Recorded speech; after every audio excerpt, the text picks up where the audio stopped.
When Annette Sete established a business around her brands Maku Gifts and Lover Girl, she tapped into a demand for authentic, classy Papua New Guinean-made clothing. The brands catered to a growing audience of women looking to blend pieces of cultural identity with 21st century fashion. And these were customers who were already tired of the Western-style clothing and the run-of-the-mill, overpriced, imported pieces that had become bland to the tastes of the new generation of Papua New Guinea's fashion conscious. But as Annette Sete's brands grew, so too did her business's exposure to counterfeiters and large, well-financed businesses looking to make a quick buck. We anticipated that we may have some issues with our designs when we were able to market it quite well and we were able to sell a lot more. I think it became a really shock or realization to us when we start seeing it on like big companies doing it, copying it on fabrics, copying it on shirts. That's when I was particularly concerned that, you know, here are big companies wanting to copy something that we've spent, you know, hours and days trying to perfect and get it into the market, spend a lot of time, a lot of money to try and get it in. And the Rabaul-based designer has become the face of a growing number of artists, frustrated with the counterfeiting of their products. For an SME to try and compete with those big players, it does affect us in a lot of ways. But I think the realization that we can't keep up with them, that we can't make a lot more like them and, you know, flood the market, has gotten us very concerned. And so you've seen in some of the cases we've actually taken lawsuits against a number of these businesses. Annette's journey as a fashion entrepreneur began in 2015 when she found that she could not get authentic Papua New Guinean gifts for her friends, some of whom were living overseas. And this void paved way for the birth of Maku Gifts, a brand focusing on small gifts made from local materials. The development of Maku Gifts became a spiritual journey for Annette as she connected with her Morobe Sepik heritage and relearned the traditional art she was taught during childhood. Her latest designs on fabric have been the most sought after, and the popularity is also drawing people who are copying and selling the designs at a fraction of the price. Annette has since become the face of an anti-counterfeiting campaign across the SME creative space. I have a big following on social media with my brands and myself, so I felt that here's a platform that we can use to try and raise awareness on the issue at hand.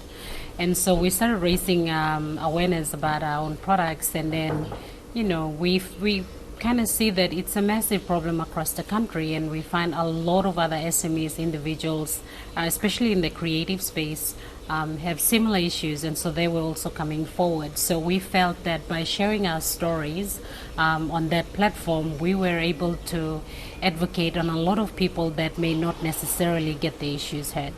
And so we are seen to be advocating for a whole community as opposed to just us. Although when you look at it, the cases are more focused on our own issues, but it does touch on a really big issue across the country. For my family, this is our main source of income. We put our kid to school through this money. In Madang, the owner of another business is fighting back against counterfeiters who took his t-shirt designs and mass-produced cheap copies. Late last year, all line oglo talking me blossom, all designs blue all lations oglo walking na salim all shops blol. But me no been thing of them true too. Until me been drive lo town na me looking one bla is new breed design blum bla. Got radas lo front long eme. So time bla look is the design now meeting of them almost. Okay, I'm not design, but right him tasole. But time ibla go na, tanim car come back na looking man I'm wearing exact same on him design or some set me blow him lo. I think that was late last year. So time all start lo working all design blum all start lo copying all now. A month ago, Liu Pala, the owner of Jades, announced on Facebook he was closing down his business because he couldn't compete with the bulk orders of cheap Chinese copies. He has since changed his mind after strong public support, and he has joined Annette in the fight against counterfeit products that are killing SMEs. Simple line, simple products belum mibla. Work copy mem belong em to one kind. They are copying a work or counterfeit or work in a salim na mibla too or copy one time. I think all simple line name or having problem one time. Mibla too all of copy na salim all products belum mibla all designs belum mibla. So I'm contacting mibla na mibla oklo talk one time stuff. I've seen his products. I've discussed with him on how we can help, share our experiences with him on how we've come through and got through to court. So we have introduced him to some of the lawyers that are interested in helping, in particular the IP and litigation and things like that. His case is very interesting in that all of his products is copied and widespread around Papua New Guinea. Like it's sold in every other Chinese shop across the country. So his will be an interesting case to watch as well. We look him na bello mi pen lo look this lagain. See all the hard work na. Ogata work mi blo working going na look him nar man wear him na. Sabe o semol baim lo nar man na olgata atok blo mi blam. Lose nothing. Someone benefiting lo this like big bell pen lo look him. The battle against counterfeits has taken both Annette and Liu into new territory. They are both learning about intellectual property rights and the laws governing the copying of products. What has come to the fore is that Papua New Guinea's laws are weak and don't protect small businesses who own intellectual property. If the Prime Minister is interested in this taking back Papua New Guinea,